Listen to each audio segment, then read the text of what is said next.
The day the CEO's daughter stopped believing in tomorrow was the day the hospital corridor fell silent in a way money could never fix.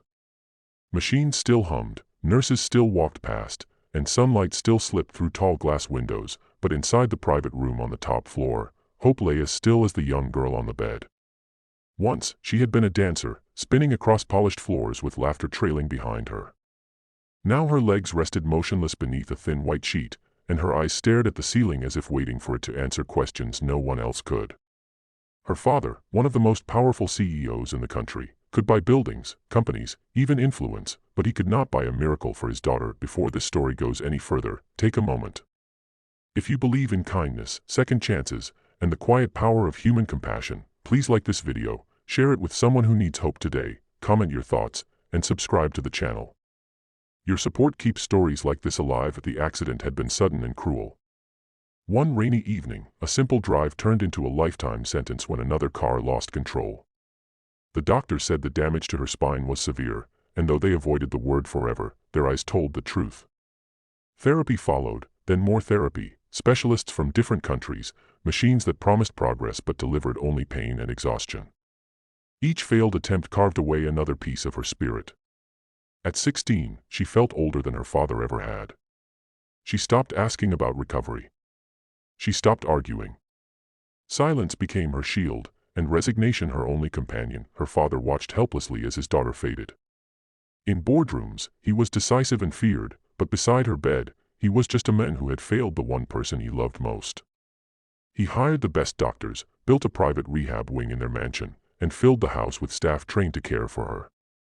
Yet every night, when the lights dimmed, she turned her face to the wall and cried where no one could see.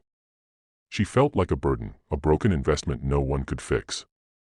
The world had moved on without her legs, and she felt left behind. The single dad arrived quietly, almost unnoticed. He was hired as part of a new support program the CEO funded after reading about community-based rehabilitation.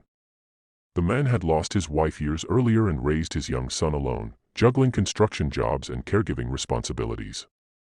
Life had hardened his hands but softened his heart. He had no medical degree, no wealth, and no special status. What he did have was patience shaped by grief and love shaped by survival. When he first entered the room, he did not see a paralyzed girl or a billionaire's daughter. He saw a child drowning in despair. Days passed before anything changed. He helped with routine tasks, adjusted equipment, and stayed silent when silence was needed. He never forced encouragement or spoke empty promises. He simply showed up, every morning, every afternoon, with the same calm presence. Slowly, something shifted. The girl began to notice that he treated her differently. He spoke to her as if her future was still unwritten, as if her life was more than what lay beneath the blanket. One afternoon, while adjusting her wheelchair near the window, he leaned close and softly told her that he would help her, not as a miracle worker, but as someone who refused to give up on another human being. Those words did not cure her. They did something far more dangerous. They cracked the wall she had built around her heart. The next weeks were painful in new ways. He encouraged her to try again, not with grand goals, but with tiny ones. Sitting up a minute longer. Breathing through the pain instead of shutting down. Feeling sunlight on her face and letting herself imagine tomorrow without fear. Some days she failed. Some days she screamed into pillows and begged to stop. He never argued. He never left. He reminded her that progress was not loud, that strength often whispered before it roared. Her father watched from a distance, unsure whether to intervene. For the first time since the accident, his daughter's eyes followed something other than the ceiling. She began asking questions, not about walking, but about life beyond it. She asked about the man's son, about how he managed loss, about how he found reasons to wake up when life took everything away. Through him, she learned that pain did not end meaning, it reshaped it. One afternoon, during a difficult therapy session, something unexpected happened. Her fingers twitched, not enough to celebrate, not enough to promise anything, but enough to remind her body that it was still alive. She cried harder than she had since the accident, not from pain, but from relief. It was the first sign that her body had not completely abandoned her. The doctors cautioned against hope, but hope had already returned, quietly, stubbornly, like a flame refusing to die. Months passed, and though her legs remained still, her spirit stood taller than ever. She began speaking publicly about her journey, using her father's platform to raise awareness for accessible rehabilitation and emotional recovery. The single dad never took credit. He continued showing up, supporting her progress, reminding her that worth was not measured by movement.